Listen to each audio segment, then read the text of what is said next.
ত্রিপুরা মধ্যশিক্ষা পর্ষদ পরিচালিত পরীক্ষা চলাকালীন সময়ে বক্সনগরের বিধায়ক তোফাজ্জল হোসেন পরীক্ষা কেন্দ্রে প্রবেশ করেছেন। তার এই প্রবেশকে অনৈতিক বলছেন বিভিন্ন মহল।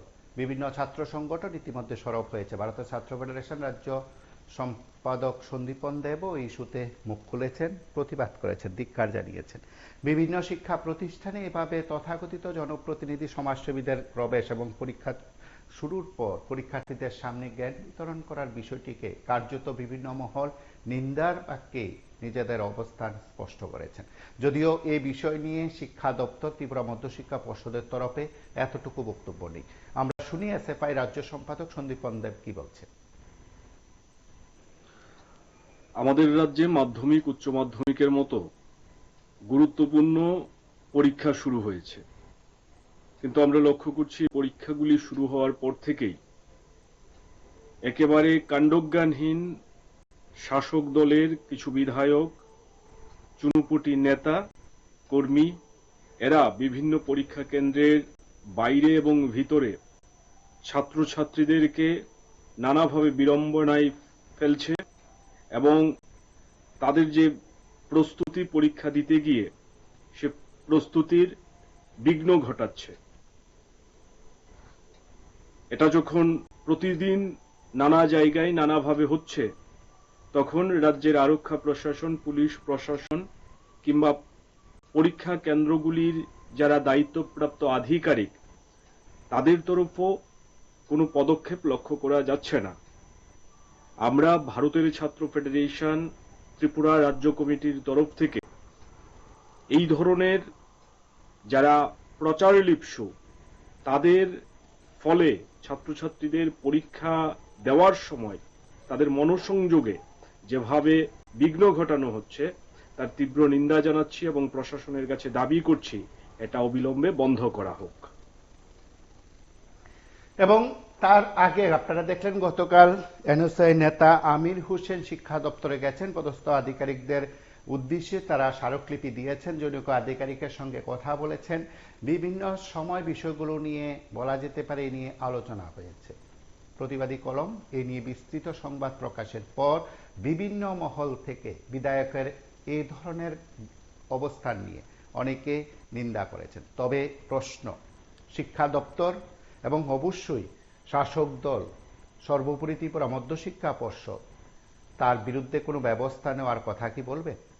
বিজেপির তরফে বিভিন্ন সময় বিভিন্ন ইস্যুতে প্রতিক্রিয়া ব্যক্ত করা হয়, কুশাবাহ ভবনে বসে সাংবাদিক সম্মেলন করা হয়, বিশেষ করে বিরোধীদের অভিযোগ কিংবা বিভিন্ন মাধ্যমে কোনো বিষয় উত্থাপন করা হলে কার্যত তার যুক্তি দেওয়া হয়, কার্যত তার জবাব দেওয়া হয়। এবং এই সময়ের মধ্যে বিধায়কের পরীক্ষা কেন্দ্রে প্রবেশ, পরীক্ষা চলাকালীন সময়ে তার যে অবস্থান কিংবা বক্তব্য রাখা হয়েছে তা নিয়ে কি কুশাবাহ ভবনে বিজেপির প্রদেশ নেতৃত্ব সাংবাদিক সম্মেলন করবেন, কিছু কথা বলবেন, কিছু প্রতিক্রিয়া দেবেন, জবাব দেবেন?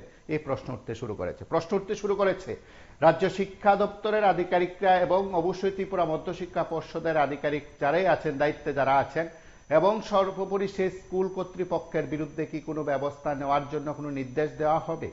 কারণ বিধায়ককে কেনই বা স্কুল কর্তৃপক্ষ এভাবে প্রবেশের অধিকার দিয়েছেন, অনুমতি দিয়েছেন? কে দিয়েছেন? কেনই বা তিনি দিয়েছেন?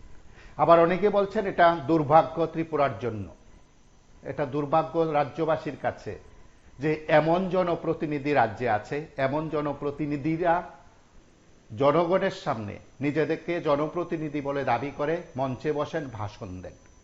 কেউ কেউ তাদের শিক্ষাগত যোগ্যতা নিয়ে প্রশ্ন তুলেছেন। সেটা হোক ব্যক্তিগত বিষয়, তিনি এখনো চেষ্টা করলে পড়তে পারেন, ওপেন স্কুল রয়েছে এবং অবশ্যই শিক্ষার শেষ নেই, সেটা না হোক ওনার ব্যক্তিগত সিদ্ধান্তের মধ্যেই পড়বে। কিন্তু যে কাজগুলো জনপ্রতিনিধিদের সত্যি সত্যি করার কথা, শুধু ফটো সেশন নয়, নিজের প্রচার নয়, সত্যি সত্যি জনপ্রতিনিধির যে কাজগুলো করার কথা সেই কাজগুলো কি জনপ্রতিনিধিরা করতে পারেন বা করেন? তার প্রশ্ন করার অধিকার এই রাজ্যের নাগরিকদের আছে এবং অবশ্যই এই রাজ্যের ভোটাররা যারা আছেন তাদের আছে। হয়তো তাদের কাছে নেতাবাবু, জনপ্রতিনিধি, বিধায়ক তার এই মেয়াদকালে যথেষ্ট ক্ষমতা থাকে, কিন্তু জনগণের কাছে একদিনের ক্ষমতা থাকে যখন সামনে থাকে শুধু একটি যন্ত্র, ইভিএম। এবং আজ শুধু এই বিষয়গুলো নয়, সামগ্রিক এই বিষয়গুলো নিয়ে বিভিন্ন সময় প্রশ্ন ওঠে, বিভিন্ন সময় সেগুলো নিয়ে আলোচনা হয়।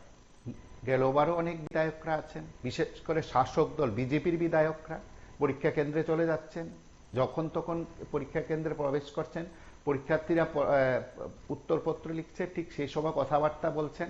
এবং আপনারা দেখুন যে দৃশ্যটা, কার্যত সেই দৃশ্যটা শুধু বিধায়ক গেছে সেখানে নয়, উনার সঙ্গে যে আইটি লোকজন আছে তারাও সেখানে গেছেন। ফুল যে পরীক্ষা কেন্দ্রটা রয়েছে সেখানে ক্যামেরা করছেন, সেগুলো সামাজিক মাধ্যমে দিচ্ছেন, সংবাদ মাধ্যমকে দিচ্ছেন, বিভিন্ন জায়গায় ছড়িয়ে ছিটিয়ে দিচ্ছেন এবং দীর্ঘ সময় সেখানে দাঁড়িয়ে কথাবার্তা বলছেন।